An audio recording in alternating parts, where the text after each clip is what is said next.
On the night of October 26, 1886, an 8-year-old boy fled an isolated cabin in the mountains of eastern Wayne County, Kentucky. Behind him, his mother lay mortally wounded. His uncle had already been killed somewhere in the surrounding mountain country, and the man blamed for both deaths had eaten supper at their table only a short time earlier. The boy's name was Loudon Buck, although some records spell it Lowden.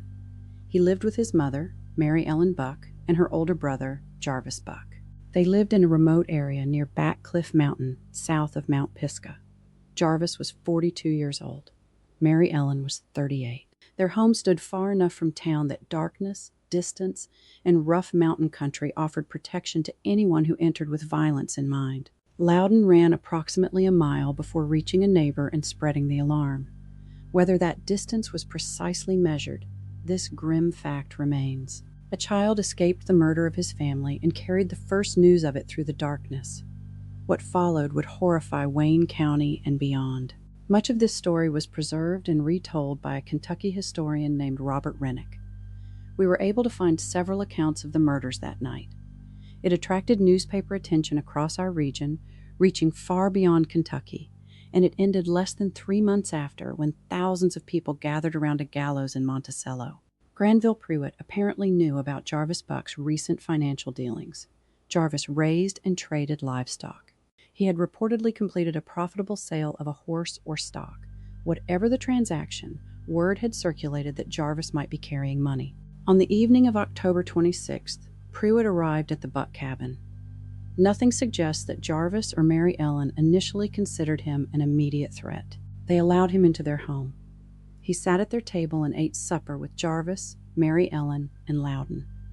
That meal is one of the most disturbing elements. After supper, Pruitt persuaded Jarvis to accompany him away from the cabin. Pruitt claimed that he had hidden a jug of whiskey among some briars.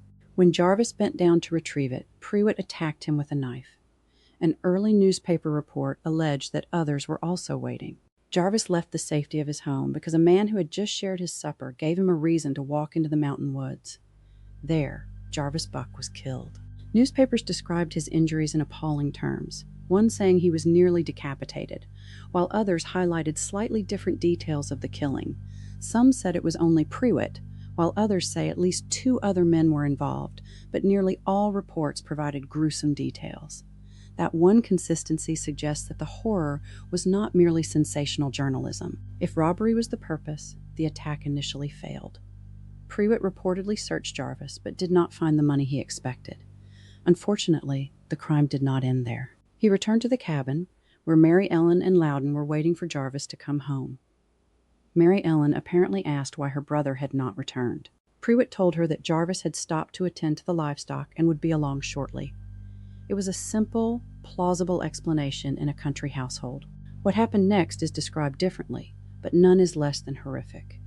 An early account stated Pruitt cut her throat and struck Mary Ellen in the head with a washboard. Another account said it was a chair. Whichever it was, the bottom line is that Loudon was there to experience at least the first part of the attack on his mother. We don't have a reliable account of exactly how much the poor child witnessed. The records tell us only what mattered for his survival. He escaped. When he finally reached someone, and his warning spread, neighbors went toward the Buck home. They discovered evidence of violence inside the cabin, and searchers later located Jarvis's body outside. It was obvious that the house had been tossed and searched for money. Jarvis and Mary Ellen Buck were killed during what was understood to be a robbery. The amount involved was grotesquely small when measured against 2 lives. Much of the reporting for this case is inconsistent, including how much Jarvis was supposed to have. It was anywhere from a few dollars to more than 60. Loudon's warning transformed the surrounding community into a search party. A posse pursued Pruitt and captured him. But even after the arrest, the surviving accounts did not agree on exactly what had happened in the mountain or inside the cabin. According to an initial newspaper dispatch, Pruitt confessed but attempted to shift responsibility toward others, claiming he was hired. The murders had produced great excitement around Monticello and was a headliner for newspaper reports all across the region.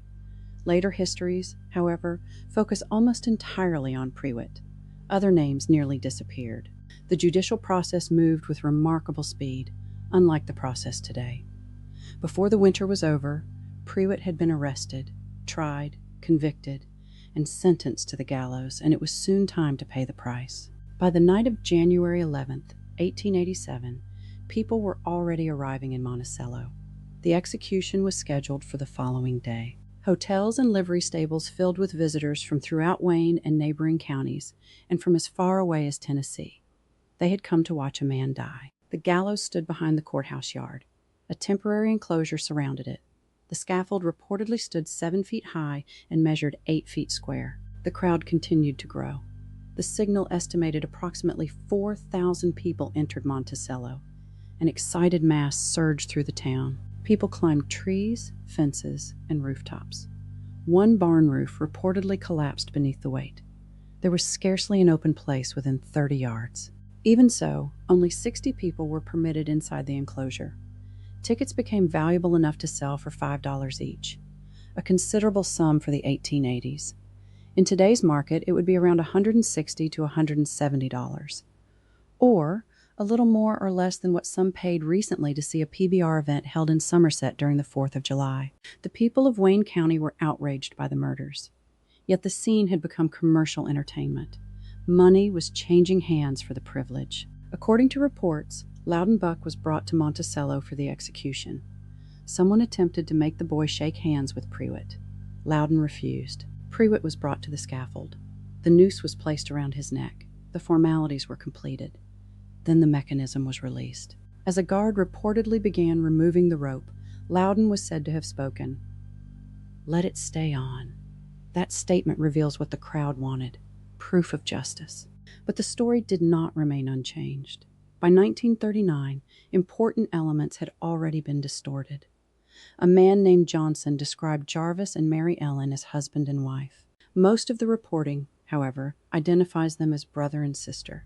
In the retelling of this story across time, motives shifted, amounts of money changed, and the spelling of names fluctuated over time. When we follow the census data, we are inclined to believe Mary Ellen was his sister, and we found nothing to indicate she was his wife. Loudon's death record listed Jarvis as his father, but unknown was entered for his mother. All this indicates is poor record keeping, or at the very least, holes in the existing records. The Monticello Signal declared that the execution had completed the dark chapter. The gallows was dismantled. Wagons carried visitors away. Jarvis and Mary Ellen Buck were buried in a small cemetery near the place where they had lived and died. But for Loudon, no trapdoor could complete the chapter. Rennick's research indicates that Loudon later moved to Danville. He spent years working as a railroad conductor on the Cincinnati and Texas Pacific Railway. We can confirm most of this information. Loudon was 63 years old when he passed suddenly from a cerebral hemorrhage in 1938 in Danville, Kentucky. The child who once ran through the darkness of Backcliff Mountain eventually made his life aboard trains traveling through Kentucky and Tennessee. He went on. The public remembered the blades, the blood, the washboard, the rope, and the thousands crowded around the courthouse. Newspapers, community outrage, and excitement turned the crime into sensation. The story began with a murderer entering the Buck cabin. It survived because a child found his way out. Do you know anything about this story? Let us know in the comments. For more hometown murders and mysteries from the Lake Cumberland region and beyond, follow Lake Cumberland Tactical Innovations on Facebook and find us at Somerset Sleuths 25 on TikTok and YouTube. Thank you for watching.